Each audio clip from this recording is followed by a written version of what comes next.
गोलू, छोलू और अद्भुत आविष्कार वाला दिन। एक छोटे से रंग बिरंगे कस्बे का नाम था मस्तीपुर। इस कस्बे में दो बहुत गहरे दोस्त रहते थे, गोलू और छोलू।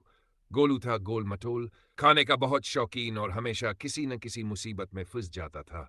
और छोलू होता था दुबला पतला, तेज दिमाग वाला और गोलू को मुसीबत से निकालने वाला उसका हीरो। दोनों हर दिन कुछ न कुछ नया जरूर कर देते थे। छोलू का नया आविष्कार। एक सुबह गोलू भूख से परेशान होकर छोलू के घर पहुंचा। दरवाजा खुलते ही छोलू खुशी से बोला, गोलू, आज मैंने एक अद्भुत मशीन बनाई है, ऑटोमेटिक लंच मेकर 3000। वह एक बड़ी सी मशीन थी जिसमें लाल नीले बटन लगे थे और छोटे छोटे पंखे घूम रहे थे। छोलू बोलो, बस इसमें सब्जियां डालो और 2 मिनट में बना देगा पूरा खाना। गोलू की आंखें चमक उठी। ओपन मतलब आज पेट भर के खाएंगे, वो भी बिना मेहनत के। गोलू ने जल्दी से मशीन में आलू डाले, लेकिन जल्दबाजी में उसने 3 बटन एक साथ दबा दिए। मशीन बोलने लगी, गड़ गड़ गड़ गड़ गड़ गड़, और फिर धपखप। एक रोटी नहीं, दो नहीं, पूरे 32 रोटियां हवा में उड़ने लगीं। रोटियां गोलू के सिर पर, दीवारों, पंखे पर, हर तरफ चिपकने लगी। गोलू चिल्लाया, छोलू, तेरी मशीन तो सुपर रोटी तोप बन गई है।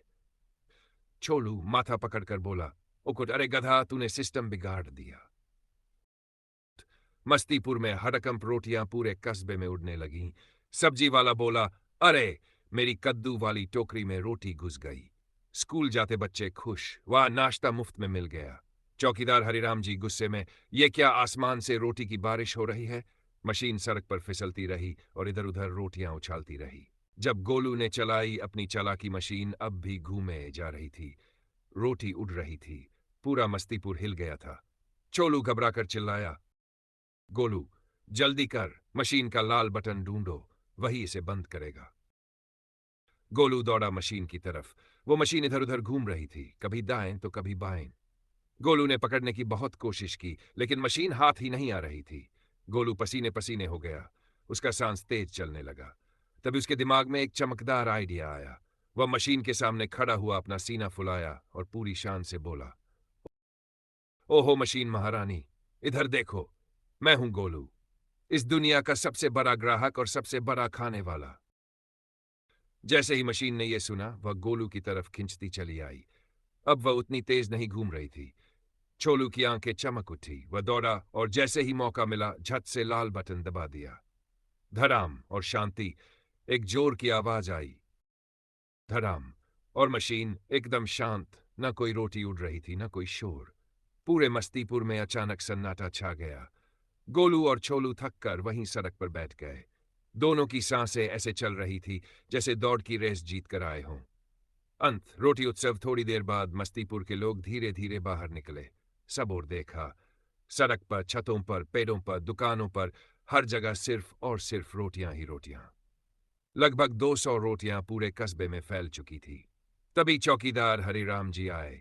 उन्होंने अपनी बड़ी मूंछों पर हाथ फेरा और बोले, अब जब इतनी रोटियां गिर चुकी है तो क्यों ना एक रोटी उत्सव ही मना लिया जाए। सारा कस्बा खुश हो गया। सब लोग इकट्ठा हुए, सब्जी, अचार, दही लाए और वहीं रोड पर मजेदार दावत शुरू हो गई। दोस्ती और हंसी भरा अंत। गोलू पेट भरकर रोटियां खा चुका था।